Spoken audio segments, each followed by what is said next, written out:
శ్రీ వెంకటేశ్వరుడు కాళ్ళొచ్చి నిల్చున్న చతుర్వేద రూపం, కళ్ళు విచ్చి చూస్తున్న కలియుగ వైకుంఠ దీపం.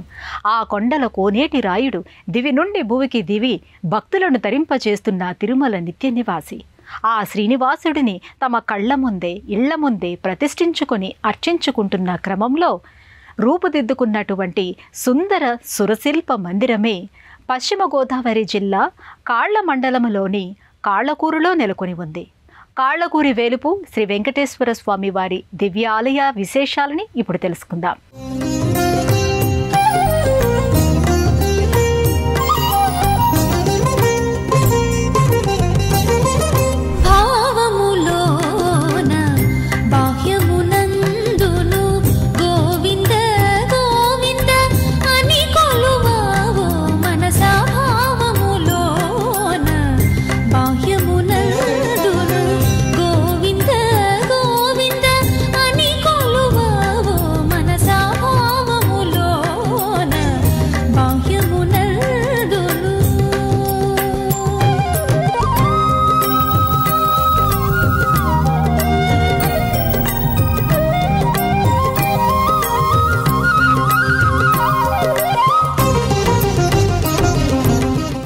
కలియుగ దైవం తిరుమల తిరుపతిలో ఉన్న 7 కొండలపైనే కాదు, దేశంలో పలు చోట్ల వెలిశాడు. కాళ్లకూరు క్షేత్రాన ఇరుసతులతో వర్ణరంజితమైన రాజగోపురాలతో శ్రీ వెంకటరమణుడు నెలకొని ఉన్నాడు. స్థానక భంగిమలో శ్రీదేవి భూనీల దేవీలతోటి మూల విరాట్టుగా కొలువయ్యాడు. ఆ పరంధాముణ్ణి కనులారా వీక్షిద్దాం, మనసారా అర్చించుకుందాం. కోట్లాది భక్తుల గుండెలలో కొలువైన ఈ ధామ వైకుంఠరాయుడు భక్త వాత్సల్యుడు. శ్రీదేవి భూదేవులను తన వక్షస్థలిపై కొలువు తీర్చుకున్న విభుడు. భక్తుల విన్నపాలు వింటూ వాళ్ల కామితార్థాలను తీర్చే దేవర వృక్షం కల్పవృక్షంలా చతుర్భుజాలతో ఫలాలనందించే పరంధాముడు. ఆ స్వామి ఈ ఆలయ గర్భగుడిలో నయనానందకరంగా దర్శనమిస్తున్నాడు. శ్రీ వైకుంఠ విరక్తాయ స్వామి పుష్కరిణీ తటే రమయా రమమాణాయ వెంకటేశాయ మంగళం. శ్రీలక్ష్మి లేని వైకుంఠంపై విరక్తుడైన స్వామి కూడా భువి పైకి వచ్చిన వృత్తాంతం వినే ఉంటారు. అదొక రమ్యమైన పురాణ ఘట్టం. భృగు మహర్షి మహాకోపిష్టి. తనను చూసి గౌరవించలేదని శ్రీ మహావిష్ణువు వక్షంపై కాలితో తన్నాడు. ఆ కాలి తాపు తగిలి తన తావు అయిన విష్ణు వక్షస్థలి అపవిత్రమైందని వైకుంఠం వీడి శ్రీలక్ష్మి భూలోకానికి వచ్చేసింది. ఆవిడను వెతుక్కుంటూ భువిపై సప్తగిరులపై 7 కొండలవానిగా వెలిశాడు. భూనీల పద్మావతిల ఇరు సత్తుల పతిగా కొలువు తీరాడు. కుండలలో నెలకొన్న కోనేటి రాయుడు వాడు, కుండలంత వరములు గూపెడు వాడు. కుండలలో నెలకొన్న కోనేటి రాయుడు వాడు, కుండలంత వరములు గూపెడు వాడు. కుండలలో నెలకొన్న కోనేటి రాయుడు వాడు.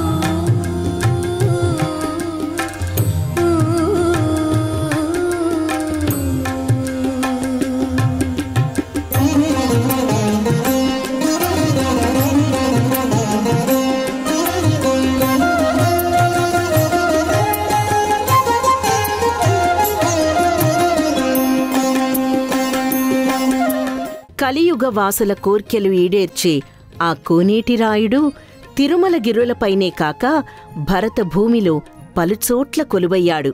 నెలకొన్న చోట్లన్నీ ప్రసిద్ధ క్షేత్రాలై వెలుగొందుతున్నాయి. పశ్చిమ గోదావరి జిల్లా కాళ్లకూరు క్షేత్రంలో భక్తజన సామీప్యుడయ్యాడు. తిరుమల తిరుపతిలోని శ్రీ వెంకటేశ్వరుని రూపువలే ఇక్కడి స్వామి కూడా వెలుగొందిపోతూ ఉంటాడు. గర్భాలయానికి అలరిస్తున్న తెరను తొలగించగానే పూజారులు ఆరతి కర్పూరపు వెలుగు జిలుగుల్లో స్వామివారిని, వారి ఇరు దేవేర్లను ఆపాద మస్తక దర్శనం కావిస్తారు. స్థానిక భంగిమలో శ్రీ వెంకటేశ్వరుణ్ణి, ఆ స్వామి ఇరు సతులు శ్రీనీల పద్మావతి అమ్మవార్ల దర్శనం గావిస్తారు.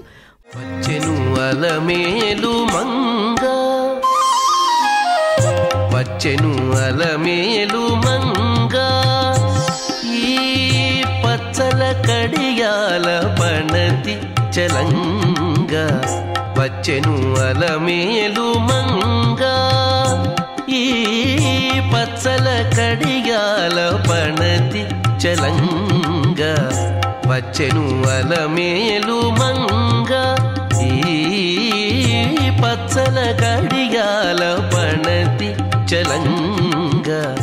మూల విరాట్టు దర్శనానికి అవలంబించాల్సిన విధి ప్రకారం భక్తులు ముందుగా పాదాలను, ఆ తర్వాత కటిభాగాన్ని, వక్షస్థలాన్ని, ఆపై స్వామివారి ముఖారవిందాన్ని తేరిపార చూసి భక్తితో తరించిపోతారు. అంతేకాదు, భక్తులు తమ ఇంటి పేరున, గోత్రం పేరున, తమ వంశంలోని పెద్దలు, పిన్నల పేరు పేరున సంకల్పం చెప్పించుకొని మరీ అర్చకుల చేత పూజలు చేయించుకుంటారు.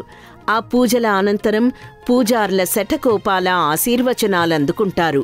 తీర్థ ప్రసాదాలను తీసుకొని భక్తిగా కళ్లకు అద్దుకొని స్వీకరిస్తారు. గోవింద నామాలు పలుకుతూ స్వామివారి దివ్యమంగళ స్వరూపాన్ని మరోసారి తేరిపార దర్శించుకొని గర్భాలయం నుంచి బయటకు వస్తారు.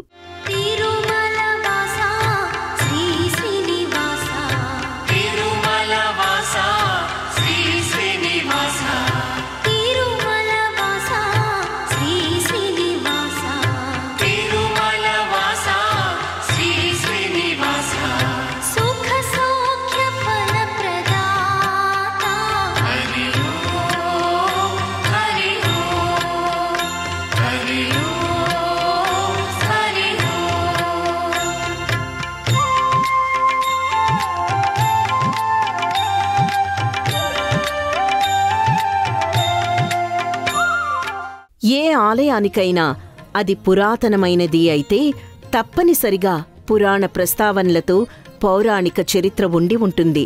అటువంటి ఆలయ పురాణ ప్రాశస్త్యంతో పాటు చారిత్రక యశస్సు కూడా ఉందని చెబుతారు. ఈ కాళ్లకూరు ఆలయానికి కూడా అటువంటి పురాణ చారిత్రక వైశిష్ట్యాలు ఎన్నో ఉన్నాయి. పచ్చని పంట పొలాల మధ్యన ఉన్న గ్రామంలో కొలువై ఉండటం ఈ క్షేత్రానికి ఒక ప్రత్యేకత అయితే, మరొక ప్రత్యేకత స్వామివారికి తల వెనుక భాగంలో స్త్రీలకు వలె కొప్పు ఉండటం. ఈ విధమైన రూపం దేశంలో మరే దేవాలయ మూల విరాట్టుకీ లేదు. అదేవిధంగా స్వామివారి హృదయంలో లక్ష్మీదేవి రూపం కనిపిస్తుంది.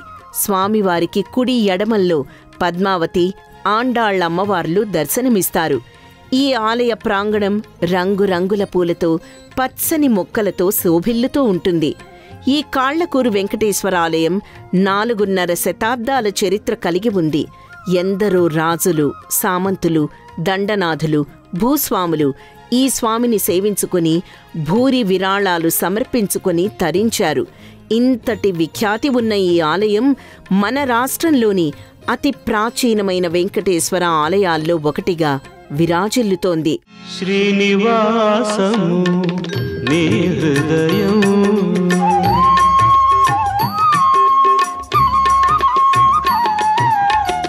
శ్రీనివాసము నీ హృదయం, చిద్విలాస వికాసమయం, చిద్విలాస వికాసమయం, శ్రీనివాసము నీ హృదయం.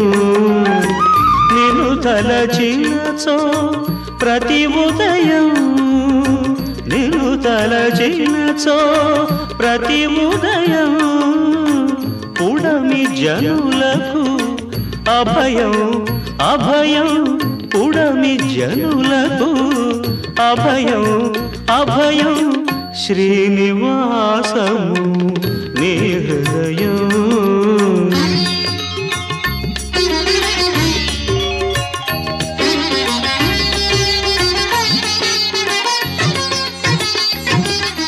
ఈ గ్రామానికి కాళ్లకూరు అనే పేరు స్థిరపట్టానికి కూడా ఓ వృత్తాంతం ఉంది. శ్రీధరుడి కోరికపై తిరుమలాచార్యులనే స్వామి భక్తుడు శ్రీనివాసుడికి నిత్య పూజాది కైంకర్యాలను సమర్పించేవాడు. విగ్రహ ప్రతిష్ఠాపన తర్వాత కొంతకాలానికి స్వామి విగ్రహం నడుము క్రింది భాగం భూమిలోకి కూరుకుపోయింది. కాళ్లు భూమి లోపల ఒదిగిపోయిన ప్రదేశం కాబట్టి కాళ్ల ఊరు అనే పేరు వచ్చింది. ఆ తర్వాత అదే నామం కాళ్లకూరుగా స్థిరపడింది. ఈ ఆలయ ఆవరణలోకి ఆహ్వానిస్తూ ఓ ఎత్తైన రాజగోపురం ఉంటుంది. భక్తజనం ఓం శ్రీ వెంకటేశాయ నమో నమః అంటూ గోవింద గోవింద అని గోవిందనామాలు పలుకుతూ ఆలయ ఆవరణలోకి ప్రవేశిస్తారు. ఈ ఆలయ ప్రవేశ ద్వారానికి, అంతరాలయ గర్భాలయ ద్వారానికి 2 వైపులా జయ విజయులు ద్వారపాలకులుగా ఉంటారు. జయ విజయులు ఇద్దరూ శంఖ చక్ర గదాధారులై తమ స్వామిని దర్శించవచ్చిన భక్తుల భక్తి శ్రద్ధలను పర్యవేక్షిస్తూ ఉంటారు. ఆలయం ప్రవేశ ద్వారానికి ముందు భాగాన రాజగోపురం దాటిన తర్వాత లోపలి ఆవరణలో పాంచరాత్రాగమపు ధ్వజస్తంభం, దాని ముందు బలిపీఠం, దాని ముందు దీపస్తంభం ఉంటాయి. వాటికి నమస్కరించుకొని ఆలయ ప్రధాన మందిరంలోకి భక్తులు అడుగెడతారు.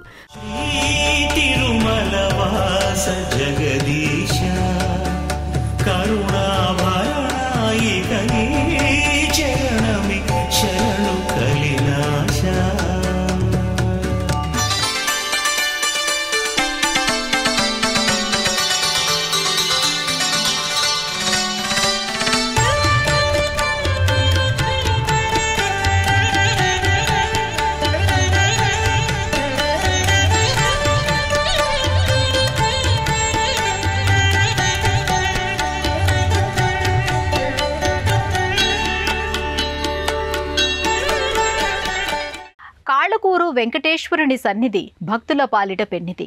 శ్రీ మహావిష్ణువు కలియుగ అవతారమైన వెంకటేశ్వరుని దర్శించుకోవటానికి వస్తే మరింతమంది దేవీ దేవతల దర్శనాలను కూడా ఓ వరంలా ఇస్తాడు. ఈ ఆలయ ఆవరణలో ఉన్న ఉపాలయాలను, వాటిలో సుప్రతిష్ఠితులైన దేవుళ్లను చూద్దాం, అర్చించుకుందాం.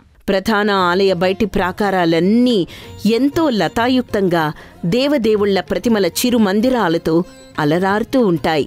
గర్భాలయ విమాన గోపురంపై కూడా అనేక శిల్పాకృతులు కనువిందు చేస్తాయి. సింహ వ్యాళ గజ జంతువులు, భారవాహులు, శ్రీ మహావిష్ణువు పలు అవతారాలు ఆ విమాన గోపురంపై శిల్పీకృతమై ఉంటాయి. ఎందరో భక్తుల కృషితో ఇంత వైభవోపేతంగా కాళ్లకూరు వెంకటేశ్వర సన్నిధి రూపుదాల్చింది. శ్రీనివాసాయ నమః, ఓం లక్ష్మీపతయే నమః అంటూ అష్టోత్తర శతనామావళిని మనస్సులో స్మరించుకుంటూ భక్తులు ఆలయ ప్రదక్షిణలు చేస్తారు.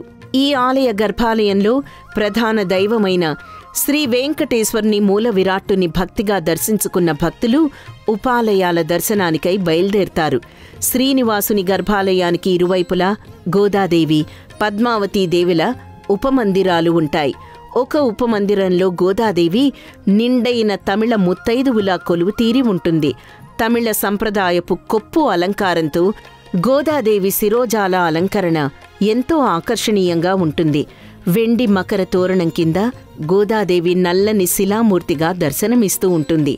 మరో ఉపమందిరంలో కలియుగ దేవుని ఇష్టసఖి శ్రీదేవియే పద్మావతిగా అవతరించి ఈ మందిరంలో నెలకొని భక్తుల పూజలందుకుంటూ ఉంటుంది.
మరో ఉపమందిరంలో విష్ణు సాంప్రదాయాల వ్యాప్తికై కంకణధారులైన 12 ఆళ్వార్లు కొలువుతీరి ఉంటారు.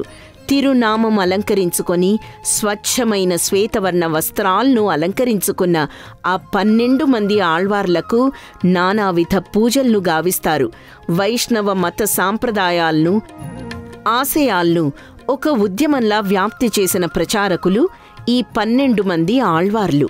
అంతేకాదు కలియుగావతార శ్రీ మహావిష్ణువుని కీర్తిస్తూ ఇంటింటికి తన సారస్వతాన్ని పద కవితలుగా జానపద వాగ్గేయకారుడిగా అలరారిన తాళ్లపాక అన్నమాచార్యుల వారు ఆకాశమంతెత్తు విగ్రహరూపుడై ఆలయ ఆవరణలో ప్రతిష్ఠితుడై ఉంటాడు. కాళ్లకూర్లో వెంకటేశ్వర స్వామి ఆలయ వార్షిక కళ్యాణ మహోత్సవాలు వైభవంగా జరుగుతాయి. గ్రామంలో స్వయంభూ వెంకటేశ్వర స్వామి సప్తాహ్నిక వార్షిక తిరు కళ్యాణ మహోత్సవాలకు భక్తులు, మహిళలు స్వామి సన్నిధికి విచ్చేసి ప్రత్యేక పూజలను నిర్వహించి ప్రసాదాలను స్వీకరిస్తారు. ధ్వజారోహణ సందర్భంగా సంతానం లేని దంపతులు స్వామివారి గరుడ పొంగలి విశేష ప్రసాదాన్ని స్వీకరిస్తారు. ఒక్కో ఆలయానికి ఒక్కో విశిష్టత ఉన్నట్టే ఆ ఆలయ తీర్థ ప్రసాదాలకు కూడా మహిమాన్వితమైన విశేషాలుంటాయి. అలాంటి పరమ విశేషమే ఈ ఆలయంలో పంచే గరుడ ప్రసాదంగా ఇచ్చే పొంగల్ తింటే సంతానం లేని వారికి సంతాన భాగ్యం కలుగుతుందని ఓ విశ్వాసం. నిత్య పూజలేవిగో నేరిచినాను ప్రత్యక్షమైనట్టి పరమాత్మునికి.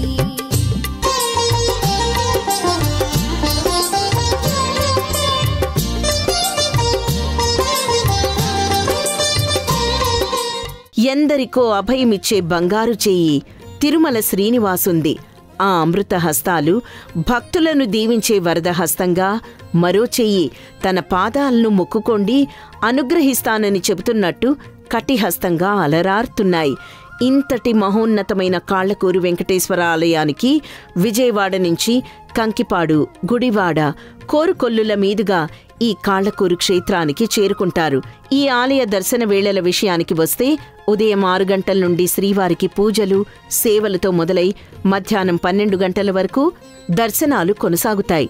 తిరిగి సాయంత్రం 4 గంటల నుండి రాత్రి 7 గంటల వరకు ఈ స్వామివారి దర్శన భాగ్యం పొందవచ్చు. శ్రీనివాస గోవింద, శ్రీ వెంకటేశ గోవింద అని ప్రియమార గోవింద నామాలను స్మరించగానే ఆపద మొక్కులను తీర్చే ఆపన్న వరదుడు ఈ కలియుగ దేవుడు. ఎవరు ఏ విధంగా కొలిచినా వారికి అభయాన్ని, ఆనందాన్ని ఇచ్చే ఆర్తత్రాణ పరాయణుడు శ్రీనివాసుడు. కాళ్లకూరు వెంకటేశ్వరుని కటిహస్తం, వరదహస్తం మనల్ని ఎల్లప్పుడూ ఆశీర్వదిస్తూనే ఉంటుందని ఆశిద్దాం. మరో తీర్థయాత్ర కార్యక్రమంలో మళ్ళీ కలుసుకుందాం. అంతవరకు ఓం నమో వెంకటేశాయ.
తిరిగి చూడాలనుకుంటే www.youtube.com/@etvlifespiritual లో చూడవచ్చు.